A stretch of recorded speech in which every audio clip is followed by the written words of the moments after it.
Hello ladies and gentlemen, my name is Chris Stollings. You know me here on YouTube as MarauderEX, and as always I'm your host for Operation Recap. I'm going to cover some of the stories that slipped through the cracks this week. One big story that probably didn't slip through the cracks, you've probably already heard this, but I wanted to start off on the biggest note and then just work my way on to the smaller stories. Earlier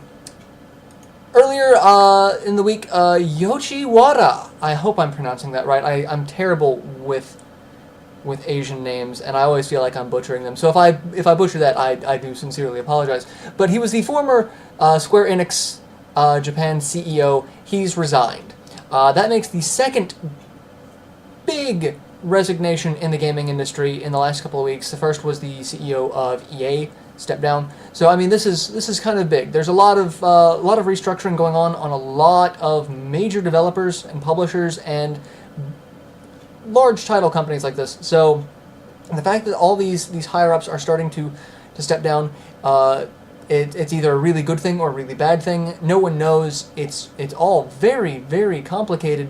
The fact that these AAA studios are doing so poorly, and it seems the companies themselves are actually taking a great deal of personal vested interest in it by walking away. So that's kind of a big deal.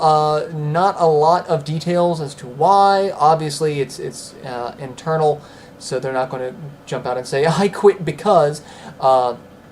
But we do have some information on both of those articles on Rainfall, so check those out.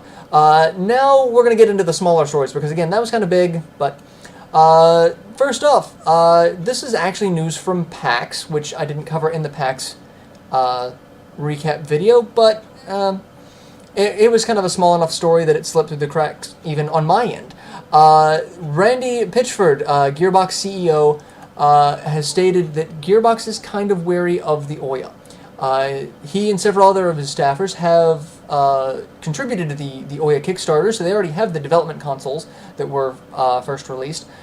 They think that's an interesting system. They talked about it at length, that it's very interesting. It has a great deal of potential, but they're waiting to see what the install base for the system is going to be like.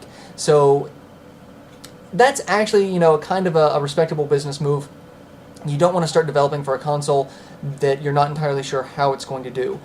Now, it's different to say if you were doing a Nintendo console or a Microsoft console or Sony, because you already know they have a pre-existing fan base. You know there's going to be an install base for this. The Ouya is brand new.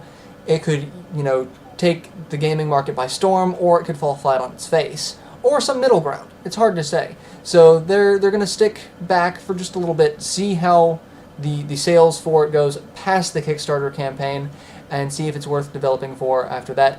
Which, if it is, I would not be surprised if they jump on that bandwagon as well, because hey, the more gamers you can get your games out to, the more sales you can get. I mean, it's just that simple. So, but we'll wait and see. Next up, Suda51 teases his next game. What? Alright, so Killer's Dead is not even out yet. It's getting a lot of great press. In fact, it is our most watched trailer on Operation Rainfall for YouTube, our channel here. It is the most watched video on our channel. We don't have a lot of videos on the channel yet, but that one it's dwarfing them. You can take pretty much all the other videos that we've posted, add their views combined, and that's Killer is Dead. And that's not even just us. That's all the trailers for Killer is Dead. It is exploding in popularity. And they've already announced a game past that, and this one's not even out yet. Anywhere, from the sound of it. This one is, they just acquired Gung Ho Online Entertainment, and Suda is calling it the rebirth of Grasshopper.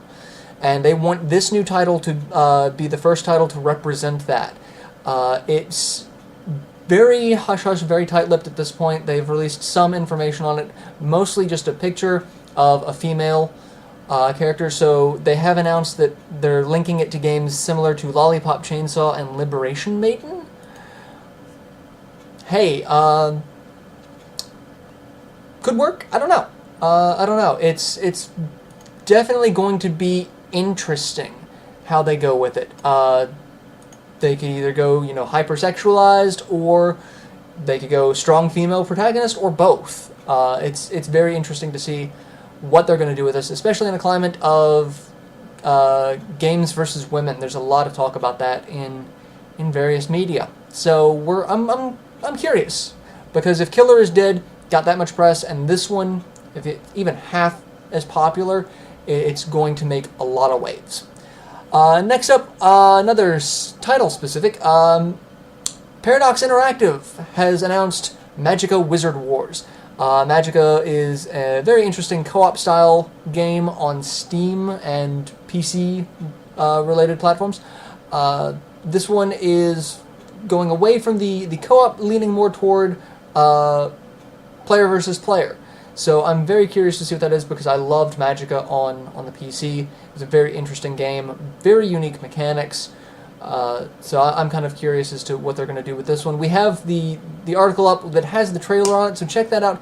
See if it's something that you might be interested in. If it is, check out Magicka, support the developer, and check out Wizard Wars when it comes out. And last but not least, another specific title, Dust, an Elysian Tale, makes its way to Steam. Dust is available right now on the Xbox Live Arcade. I've played the demo for it. I saw this in great deal when it was getting ready to come out. It looked gorgeous. Side-scrolling, beat-em-up, 2D game. The style is amazing. The art style is gorgeous. The gameplay is fluid. It's fast. It's furious. The main character is a cat samurai with a talking sword. You can't go wrong with this. But it is going to be released on Steam in the coming weeks. Still no word on a PS3 or a PlayStation Network release. I do hope they port it to PlayStation Network as well, because that's one of those that I would like to have on my PlayStation, so that I could, play it on a giant TV as opposed to, well, I could play it on a giant TV with the Xbox.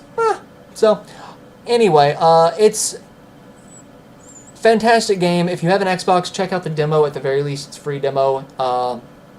But it's a game I highly recommend picking up. So yeah, that has been Operation Recap for this week. Your question for this week is, what do you guys feel about the change-ups in management at a lot of these big companies? Square Enix, EA. Do you guys think that the companies themselves are kind of fighting a lost cause? Do you think you can just get rid of all of the old management, bring in a whole bunch of new people with new ideas, and just start throwing darts at a dartboard to see what happens?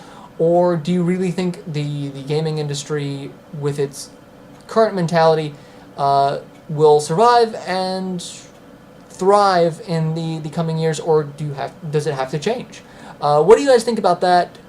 Is the presidents and higher-ups leaving a sign, or is it just completely unrelated? Let us know what you think in the comment section below, and stay tuned for Operation Rainfall for all of your news about gaming entertainment. Till then, later everyone.